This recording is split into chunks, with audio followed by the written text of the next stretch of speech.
and writes about higher education landscape and AI.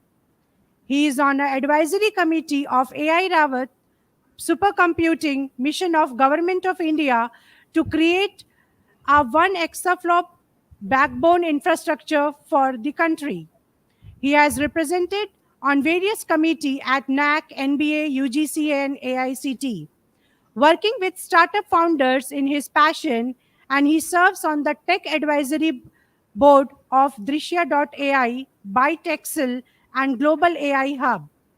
He is the only CAC Abbott commissioner from the country and has served as PEV from last 6 years. He has been in the board of governors of IEEE Education Society USA.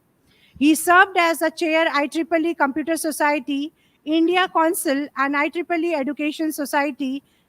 He is on academic councils, board of studies of various institutions. He has 160 publication with 1600 citations, H-index 20.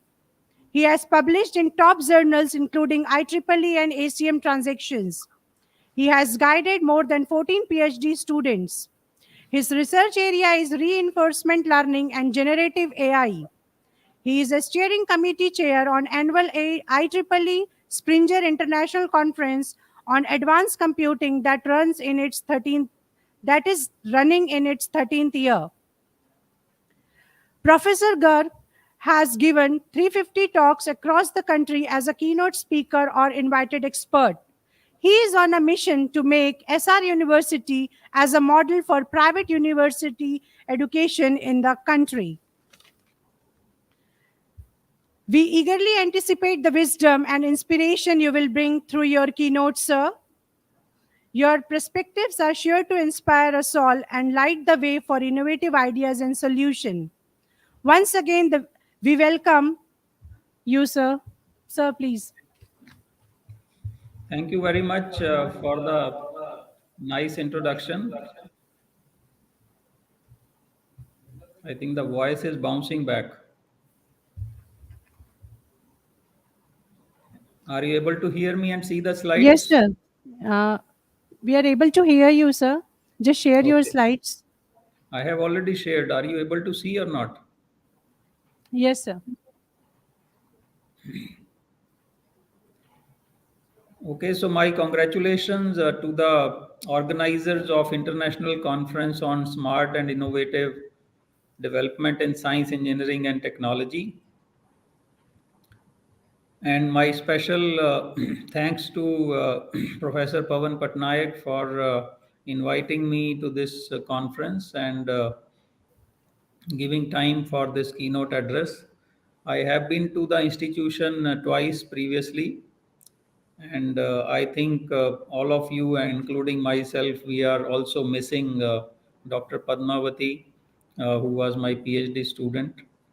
So today I am going to speak on the challenges of AI and the opportunities in AI. And my talk will be around 30 minutes so that we can complete by around 3:20 or so. So this is one of the posters I have prepared for this talk. These are mostly Hollywood movies that are based on artificial intelligence. Why I have brought this poster here is because many of the things that were being shown 10 years before in this movie, half of them have become reality today. The society is changing due to artificial intelligence. Now we are relying on the recommendations being given by artificial intelligence on Facebook, on YouTube, on Amazon.com, on Flipkart, and so many other mobile apps. So we are being driven by the machine instead of the human being driving the machine. So, what I am concerned and excited about is that the movies which are coming today based on AI, if 50% of those scenarios become true after 10 years, then we are going to see a tectonic shift in the society, how the society will work and how the society will change in next 10 years. This is another photo of horror characters prepared by MIT US. So, where in some of the horror movies now no real character is being used and only AI generated characters are being used. So, similarly, AI is playing a big role now in the creativity sector with the help of generative AI, the wave which is currently going on.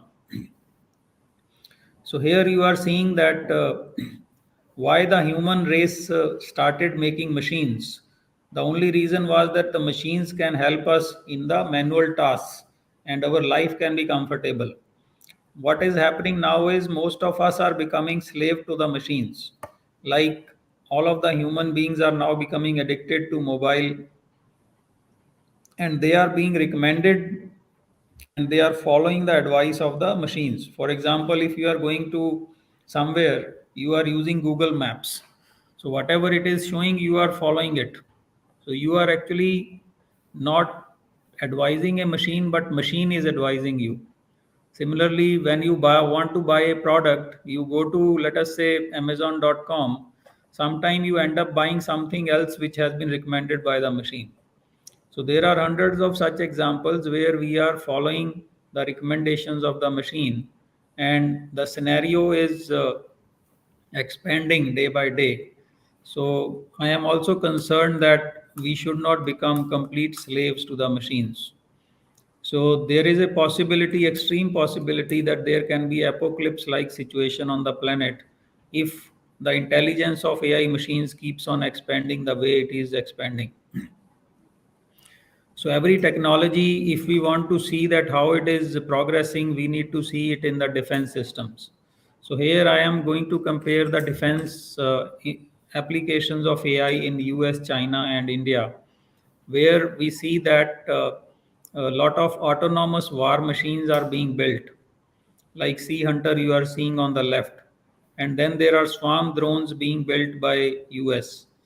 Uh, Last year, there was a dogfight between Cybernetics Alpha, one of the AI controlled jet fighters, and the human controlled jet fighters.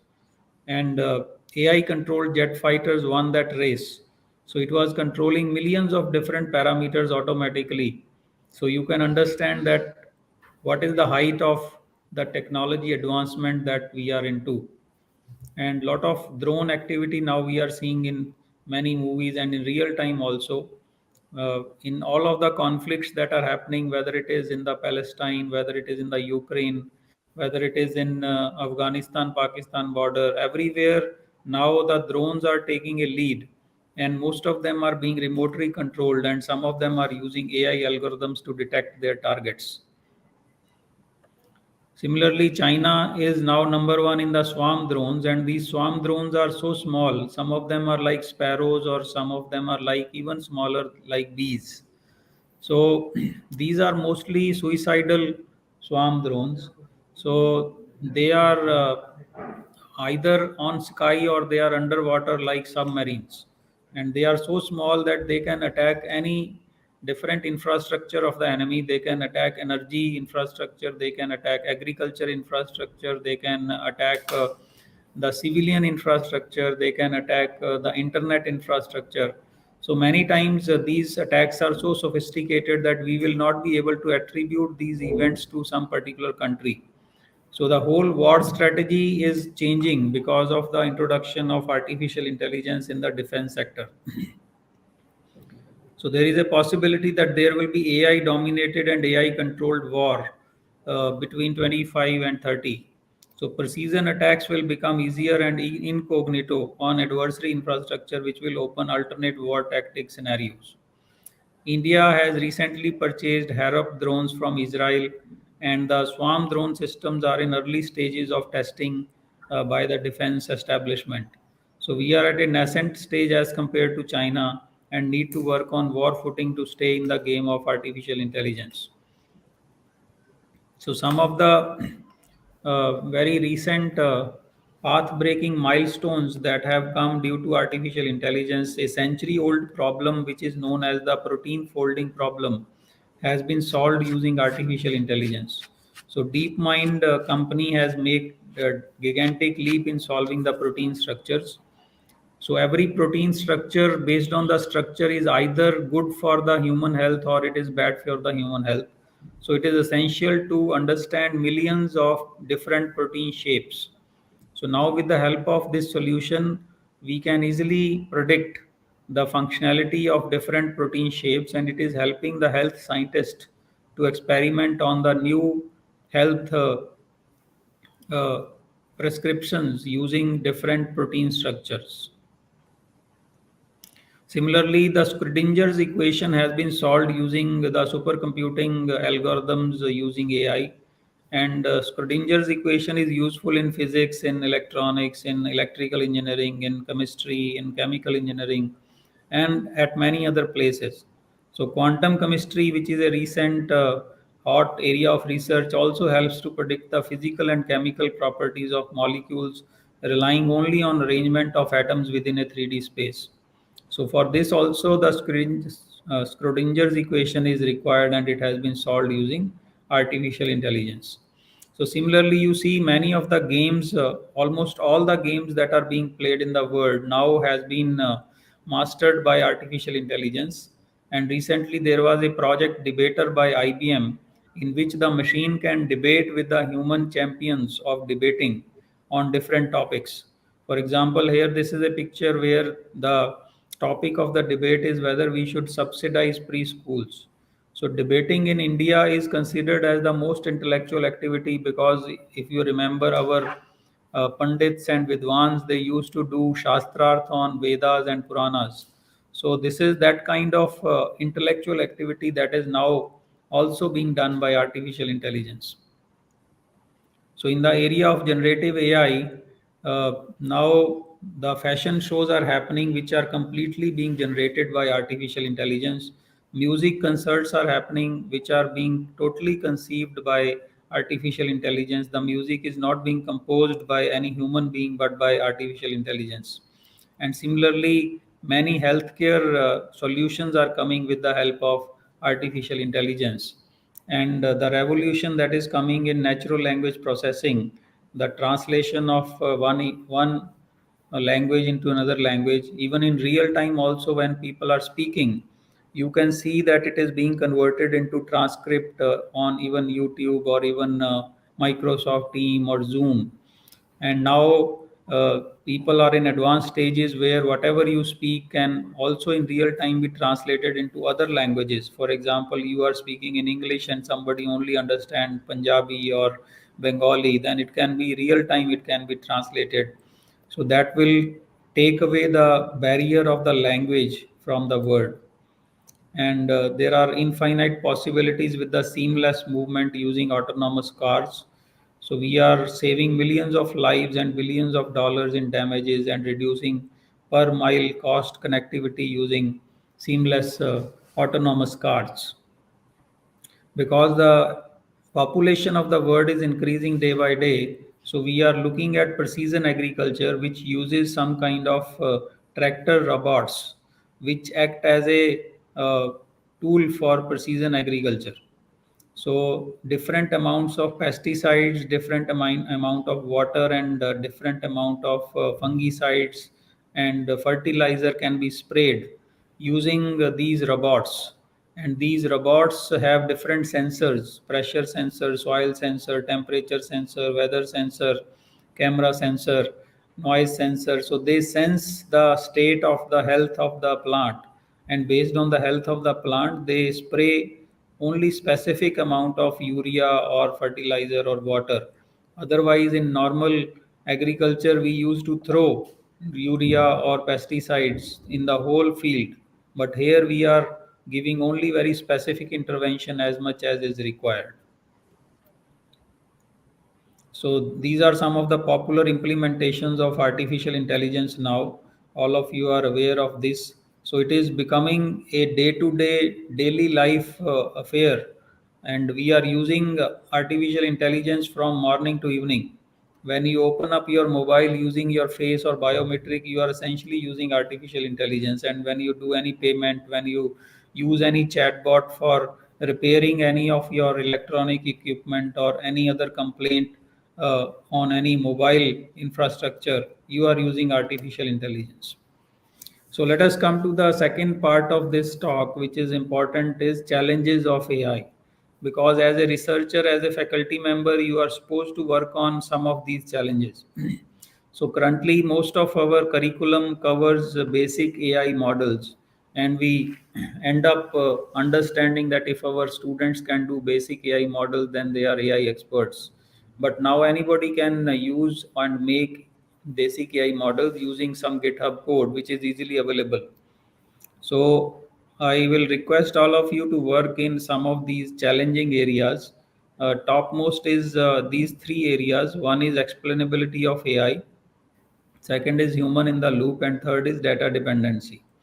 Explainability of AI means is that in all the critical systems, wherever there is human life or human health involved, the people should know that why AI is taking some particular decision. For example, let us say you have a cancer hospital and they are using some AI system which is 98% accurate. So 98% accuracy means that there are chances that in 2% of the cases, the uh, decision given by the AI system can be wrong. That means if a person has cancer, the AI system will say that there is no cancer. And if the person does not have cancer, then the person will say that you have cancer. So that is very peculiar situation. So in that case, the people should be able to approach some agency which can take care of the difficulties that they are going through. So, and the AI should be able to explain that why this decision has been taken, why this particular analysis was wrong. So, this whole explainability has become a critical element in the implementation of healthcare system as well as other life critical systems. That is why it is on the top of the agenda of many scientists now. Then the next is human in the loop. Human in the loop means the no AI system should be able to take its own decision, and auto trigger should not be there. That let us say if AI is doing some surveillance camera and the camera sees some enemy activity, then automatically it should not be fire or it should not be able to release some missiles or any other such things, and it should be in the hands of the human to take the final decision. The analysis can be done by the artificial intelligence system, but the final decision has to be taken by the human in the loop. So that is the essential explanation of why human in the loop is required. And scientists are again working on this protocol that how they can make it compulsory for every AI system to have a human in the loop. Then we are talking about data dependency. So data dependency means that every data, whatever AI systems are using, they are biased because all AI systems are dependent upon data. So many AI systems are also inherently biased. Now, why there is a bias in the data is because by nature and by historical perspective, the whole human race has been biased, whether it is gender bias, whether it is color bias, whether it is country bias, language bias, or bias towards particular religion or particular class of people, or bias about their own state or on their country. So even in technical databases also there is a bias, whether the bias belongs to the locality of that database or to the other parameters of that database. So some or the other biases are there. So it is essential to make our AI systems as bias neutral. And again, lot of research is going on this particular aspect of the AI challenge. Then we have the probabilistic nature of AI. So everybody thinks that AI is a magic tool and it can be implemented anywhere. But you should understand that AI is only probabilistic, it is not deterministic. AI can never be 100% accurate. It can be 99% accurate. It can be 99.9% accurate. So you should take into account that there can be some situations where the result out of AI will not be accurate. And many people are also assuming that because of AI, we can take care of the climate change problem. But there is another angle to this also, because AI applications and more this data centers, they are using lot of GPU processors which are very energy hungry. So they are creating a lot of carbon footprint all around. So it is necessary to do some research on optimal algorithms which use less GPU power so that the whole carbon footprint because of GPUs can be reduced. Then another challenge is compute localization. Most of the labs in the country, when the students are doing experiment or PhD students are doing experiment, or even many startups, they are working on Google Colabs or they are working on some cloud computing systems. So essentially, if the whole control of those servers is in the foreign country or is in a company which is controlled by foreign governments, then we are losing all our discovery, all our new innovation, all our research to these foreign powers. So any of our ideas is not secure if we are using online compute, using Google Colabs or anything else. So that means as we are talking about data localization, similarly we should also talk about compute localization. So which is again a very essential part of the whole AI ecosystem. Then there is lack of enabling data ecosystem. That means the data pipelines are not there. Now, some of you may also be working on some AI projects, but if you are looking for some health data related to diabetics or related to cancer or related to hundreds of other diseases, then there is no direct way to get the data from the clinic or from the hospital. The reason is because there is no proper data pipeline. The people, the scientists or the doctors, they are also not trained or they don't have access to that particular tool or platform where they can easily share the data with the public or with the desired set of people. So this there are many startups now who are working in this direction. So there has to be a data ecosystem enabled system. Then low intensity of core research and transforming it into market applications, and inadequate availability of expertise, manpower, and skilling opportunities. So these are some more challenges to AI adoption and implementation. One more challenge and opportunity is the high resource cost and low awareness for adopting AI in business processes. So many big companies like Google, Microsoft, and HCL or other Infosys, they have so many resources. They can easily implement and adopt AI in their business processes. But there are other millions of MSMEs, micro, small scale, and medium scale enterprises, which are not having that kind of resourcefulness. They don't have any knowledge also about how to use AI for the benefit of their business, how to use AI for expanding their business. So there are so many opportunities where you people can approach to your nearby MSMEs and help them to grow in their business and use AI in their various business processes. There are unclear privacy regulations and unattractive intellectual property regime to incentivize research and adoption of AI. So this has been an issue in the country from a very start, where people are writing hundreds of patents, but there is no direct use of those patents in some commercial activity. So there is no attractive IPR regime. So now we have 5 focus areas of the government for AI. The government have chosen these 5 focus areas based on the criteria that there should be less and less job loss. So that is why they have chosen healthcare as a top industry where they are trying to implement AI. And then the next priority is given to agriculture, next to education, then smart cities and smart mobility. So if you see healthcare, agriculture, and education, smart city, and smart mobility, these areas are in very bad shape in the existing sense. So whatever contribution will be given by AI in these areas, so these areas will grow.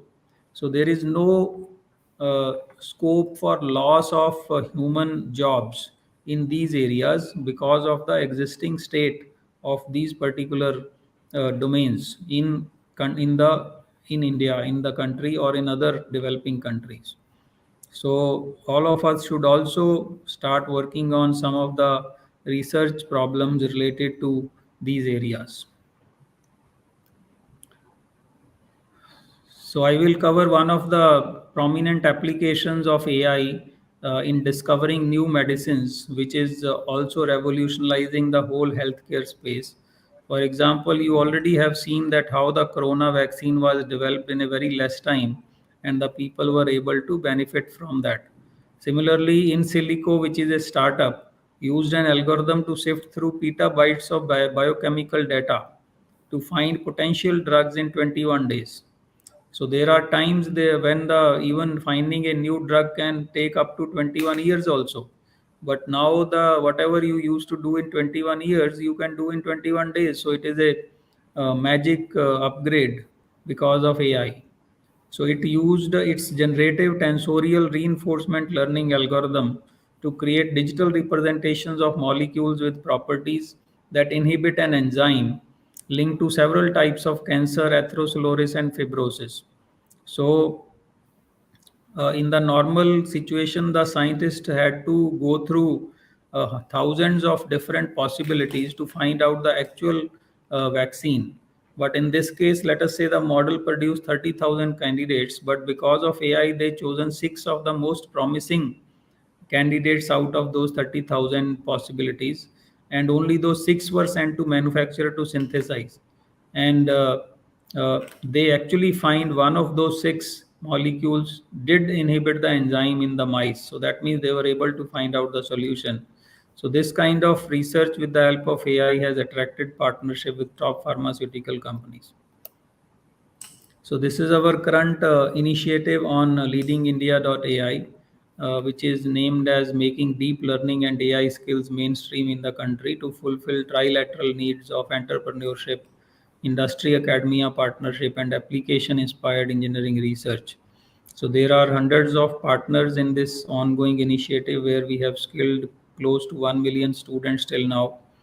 So BIT Durg is also a zonal partner for this leadingindia.ai. So that's all from my side, and thank you for having me here as a keynote speaker. So if there are any questions related to my presentation, you are welcome.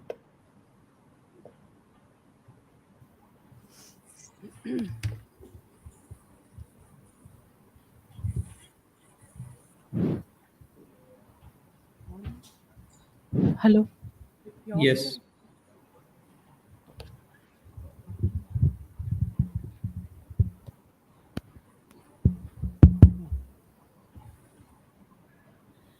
Thank you very much, sir, for your invaluable contribution to our event.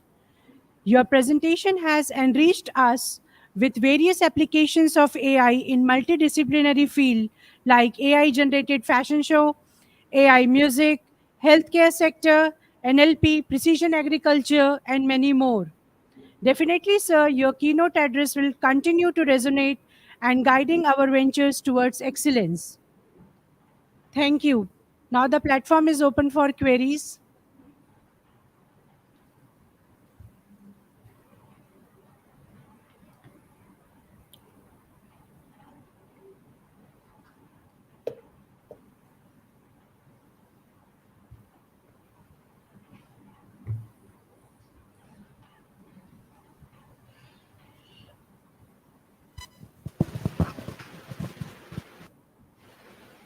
Good afternoon, sir. Good afternoon. Sir, for that one of the slide, there is you have mentioned 5 focus areas of government. So to fetch the government project, like in smart cities and transportation, which type of problem statement should be there, or what type of contribution we can do for our government, like in our state? Could you suggest something So I for that? think there are no specific recommendation, but the common recommendation for any government funding is that it should impact the lives of some set of people. Yeah. So government is now not interested in if you say that we will produce four publications or we will produce two patents or we will produce four PhD students.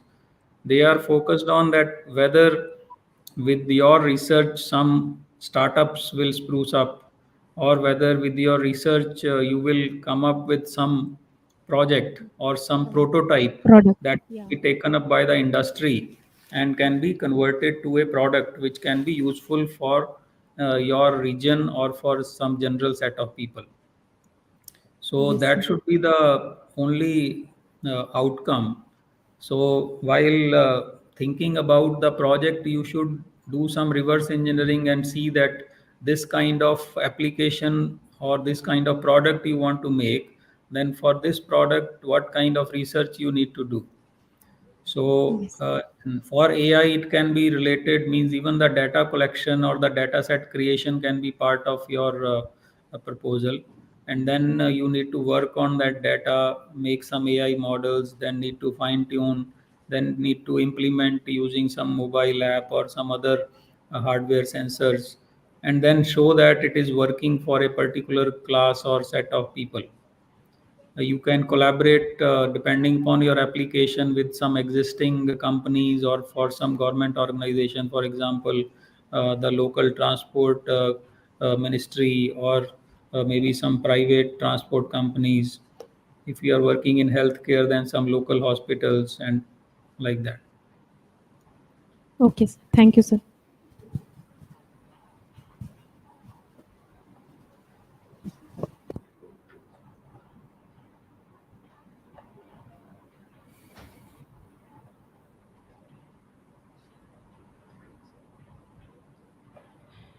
Any more questions? Okay, thank you. Thank you, sir. May I request the gathering to give a round of applause for such a nice presentation?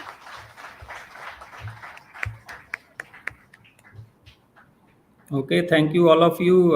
I missed my visit to Durg, so maybe next time I will plan to physically come there. Thank you very much. Okay, sir. Sir, BIT fraternity is waiting for your presence in near future. Thank you. Thank you, sir. Thank you, one and all. Now I request the gathering to be at closed auditorium for valedictory ceremony.